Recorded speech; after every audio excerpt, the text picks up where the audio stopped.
Today was my high school reunion. I've been living in rural Nebraska for a while now and hadn't attended a reunion in quite some time. However, this time, with an invitation from a former classmate, I decided to join and see some familiar faces. Given that it was held around Thanksgiving, I chose to wear a white tee under a short-sleeved striped shirt with beige pants, aiming for a casual yet neat appearance. I debated wearing a jacket, but since I don't usually wear suits, I decided against it. The venue was in a renowned hotel's banquet hall in downtown. Now in our 40s, there's quite a variance in how my classmates look. You've aged, haven't you? Isn't your hair all gray? You haven't changed at all. Exchanging such banter, we nibbled on snacks and sipped our drinks. Then suddenly, someone tapped me on the shoulder from behind. I turned around, and it was Bob. Look at you, out of place here. What happened to you? Was you too embarrassed being a pure farmer? He looked down on me, flaunting his suit. People like you, who don't know the value of things, probably can't understand this luxury suit. I remember, he wasn't like this before. I gazed at him with a tinge of sadness. Actually, back in high school, Bob and I were best friends. We both attended a prestigious school and aimed for top universities, working hard academically. While Bob sweated it out in the soccer club, I was in the art club painting. I favored landscapes over portraits, especially painting wildflowers and plants over beautifully arranged ones in vases. Although our hobbies and tastes differed, we used to hang out together on weekends and often visited each other's houses. We had our playful moments, but also had serious discussions about our futures. We both wanted careers that could touch people's hearts and bring them joy. And to widen our career choices, we first need to get into a top university, David said, and I nodded in agreement. And later on, we both successfully got into the same university, and then our goal shifted to securing jobs in top-tier companies. We believed that working for a top-tier company would enable us to influence more people. While most students were partying, we started internships from our freshman year. After many experiences, we pondered where to work. Eventually, both of us landed jobs at renowned corporations. As a new employee, I was eager to learn embracing tasks like photocopying and documenting. I began to find joy in my job. For the first 3 years, I gradually got assigned more responsibilities and found the work fascinating. I willingly put in overtime and even worked weekends aiming for rapid promotions. I took on major projects and even had subordinates. And yet, I felt increasingly drained. Sure, I might be bringing joy and happiness to people through my job, but it felt like I was just a cog in the machine. I want to directly give someone the work I've accomplished and bring them joy and happiness. I've come to think this way. One day, I watched a documentary on a young man who left the city to farm in rural areas. Seeing him work with such enthusiasm sparked my interest, leading me to search online and try out farming firsthand. The touch of the soil, the satisfaction of sweating under the sun, the taste of freshly harvested produce. I was moved and decided to quit my job and take up farming in Nebraska. but you're quitting your corporate job to farm in Nebraska. When I revealed my plans over drinks with Bob after work, he strongly opposed. We worked hard to get into these major corporations. Chris, you're handling big projects and even have a team under you. You're way above the average for our age. What's the problem? I tried to explain the emptiness I felt at work and the wonderful experience I had farming, but Bob threatened, if you decide to move to the countryside, our friendship is over. I moved to Nebraska, and we hadn't been in touch for about 10 years. This was our first meeting after a whole decade. Let me enlighten you. This suit is from a trending brand, tailored using 3D printing for a perfect fit, dyed with natural materials, and is incredibly comfortable. Then a beautiful and dignified voice interrupted. Oh, you didn't know? It was Catherine, who was the belle of our class, still maintained her beauty even in her 40s. Truth be told, back in high school, Bob and I secretly held feelings for Catherine. It was more like admiration than love, but neither of us could muster up the courage to express our feelings. Taken aback, Bob asked. It's Paul who did this dyeing, She said, giving Bob a shy smile after being addressed by Catherine. I'm happy to receive praise from you, Bob. Thank you. I then shared with him the story of how I began taking on luxury branded clothing dyeing projects. 10 years ago, I was working on a new project for a clothing dyeing company. 10 years ago, I was drawn to a documentary on TV and decided to relocate after experiencing farming. However, the reality was not as simple. Starting agriculture was full of challenges. I struggled with the unpredictable weather, pests, and diseases affecting the crops. Everything didn't go as planned. The only reason I managed to keep going was the help from the local residents. They taught me everything from how to till the soil, use farming tools, apply fertilizers, pest control strategies, to predicting the weather. Finally, I was able to cultivate crops from seeds, and the joy of harvesting was beyond words. However, when it came to selling the excess produce, the market's products were full. The locals had enough produce for their own consumption, and there was no way for me to generate income. Faced with heaps of excess vegetables and fruits, I was at a loss. While I tried giving away the excess veggies and fruits to family and friends, the shipping costs were prohibitive. Preserving them as pickles or jams was an option, but producing in bulk wasn't feasible, and I lacked the confidence in my skills and resources. That's when I stumbled upon vegetable dyeing. While the US is known for traditional dyeing using plants, like indigo dyeing, it's also possible to dye fabrics using vegetables. There are various dyeing techniques, but I wondered if I could incorporate the latest technology.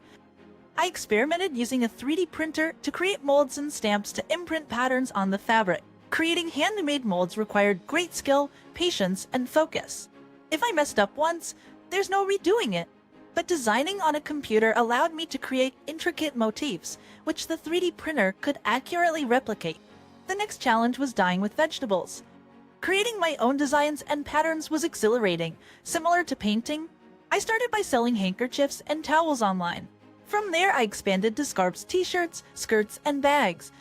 One of the products I made was a beeswax wrap, an alternative to plastic wrap, which became popular among eco-conscious women and went viral on social media. Orders surged, and I couldn't keep up. So I approached local farmers, asking if they had any unsold or imperfect produce that they could provide. Many happily offered their surplus for free to avoid disposal costs. Soon, other farmers started bringing their produce. Handling all this became too much for me alone, so I started hiring employees. One of the joys of this work was the direct feedback from consumers. I love the unique and beautiful colors. The intricate designs are as beautiful as pieces of art, or else I will cherish and use them. As pieces of art, I will cherish and use them, or share a reflection. Hearing such praise, I always wondered what design or product to create next. Then, one day, a woman visited me. It was Catherine. Seeing my first crush after so long left me stunned. She greeted me and said, "Could you help me with my work?" She worked as a designer for a luxury apparel brand. Just like I was concerned about food waste, she was troubled by the excessive waste in the apparel industry. Additionally, with the rising eco-consciousness, she wanted to launch products incorporating recycling. As amidst everything, she bumped into a high school classmate and found out that I was selling vegetable-dyed products made with a 3D printer online. Upon hearing this, Catherine decided to check out my website. She was amazed by the variety of products and was captivated by the beauty of the dye designs. When I saw this, I intensely felt that I wanted you, Paul, to dye my designs, and I want to sell them as products. Catherine passionately told me, Catherine would design molds that would be created using a 3D printer, and I would dye them. However, we'd use fabric from products that were meant to be discarded from her company. As a result, we couldn't mass produce due to the limited fabric. But since we'd used a 3D printer to create patterns tailored to each customer, the clothes would fit like bespoke garments. I was intrigued by her proposal and promised to collaborate. Catherine decided to stay over to observe my workspace and even join me in the vegetable dyeing process. I also taught her how to use the 3D printer since she had never used one before. I had dyed various garments before, but she wanted to make suits. By wearing suits dyed using discarded vegetables and fruits, we can contribute to eco-friendliness and recycling. It also adds value, as it portrays the wearer as a conscious individual. I had started dyeing simply because I felt it was wasteful to throw things away, but I was struck by the realization that some people wanted to buy such products to be perceived as conscientious. Nevertheless, I felt that this system of repurposing discarded clothes, using discarded vegetables and fruits for dyeing, and revamping them into new products was commendable. If you're okay with me, I'd definitely like to help out with your plan. Thanks to my response, Catherine gave a warm smile. There were numerous challenges to overcome before the product could be launched, but my past experiences working in companies and farming came in handy. In essence, no moment had ever been wasted. The suits we created were widely advertised through shows, magazines, online platforms, and more. They were tailored to fit perfectly like bespoke clothing using the 3D printer. They were suitable for business and exuded sophistication while showcasing Catherine's distinct designs. But above all, the initiative to reduce clothing waste and combat food wastage resonated with the elite, wealthy individuals, especially those with a high consciousness about recycling. Catherine's designs became an instant hit, not only on social media, but it also got coverage in magazines and news, expanding her customer base. That's probably how Bob came to know about and purchase the suit, Hexiary, and without realizing that Catherine and I had a hand in creating the suit, he boasted about it as if it was his achievement.